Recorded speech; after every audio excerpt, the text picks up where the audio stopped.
or, yep. Thank you, Germany's Handelsblatt. Different topic on TikTok. As a supporter of the TikTok Yeah. bill this week, do you also support reported plans by former Secretary Mnuchin to possibly buy TikTok, and what would that mean for the fate of the bill in Senate? You know, I think if Secretary Mnuchin wants to engage in an investment to buy it, I'd be very supportive. My ideal outcome of this whole thing was for an American company to buy it. And what I really like about the bill, and we've gone through the threats of TikTok, but the real threats are the algorithms, not the algorithms themselves, but the propaganda that was put into the algorithms to drive a narrative like the Hamas Palestinians against Israel. That's just one example. Or pro-China, or pro-Russia. If an American company owns this, we also own the content. And we won't have a foreign adversary manipulating the algorithms to drive, their own propaganda machine. So that's why I do support, I voted for the bill, and I would support any American that thinks it's a profitable enterprise. I personally think it is. I don't know, Fritz, would you like to comment on that, beyond financial services?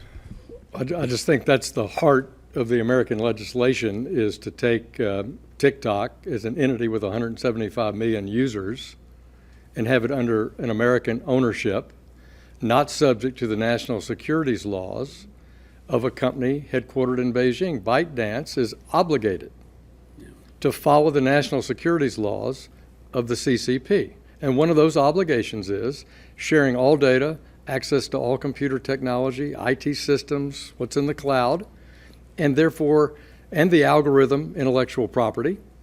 And that's what's putting people potentially at risk. Plus, that's informing data analytics in China about the views and daily lives and daily operations of 175 million Americans that could be weaponized at any point in the future. So Congress took, I think, a conservative decision, which is we're not banning it, but we're recommending that there be divestment of ByteDance to an American entity.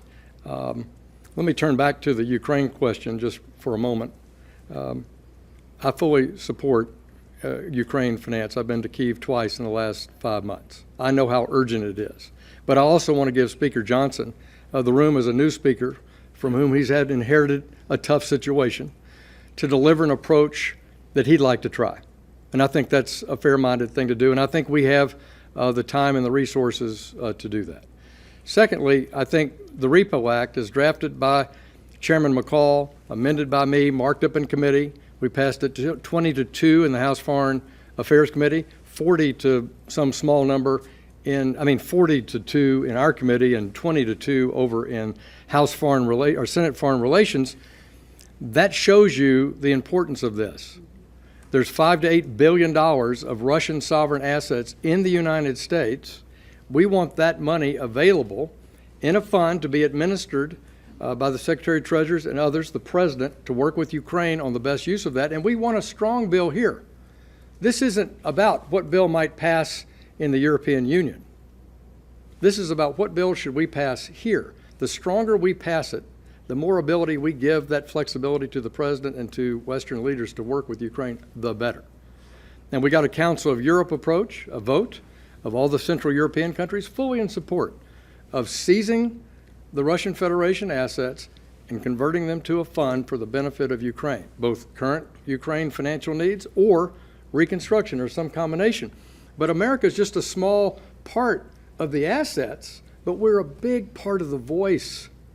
It's our leadership that's needed here, and that's why the House and Senate must include repo as amended as a part of this supplemental request. It will produce more votes on the House floor, and it will produce more action in Europe, and will produce a better outcome for Ukraine in the short run and in the long run. Yeah. And I just think it's an essential. So whatever comes to the floor, that needs to be a part of it, whether it's a Johnson proposal, a McCall proposal, a Senate proposal, or whatever. That's the importance, in my view, of that issue. And to echo that, I think if we pass that, it does send a strong message to our NATO allies and we are supposed to lead, right? the United States of America. I don't think we are leading as well now, but we have normally led the NATO effort. That would open up over $300 billion in frozen assets. And, we've had discussions with our counterparts, interparliamentary discussions. They're all very interested in this idea. And I'm hopeful, and I think to French's point, if we can just get that passed, just that alone would make a significant difference. So.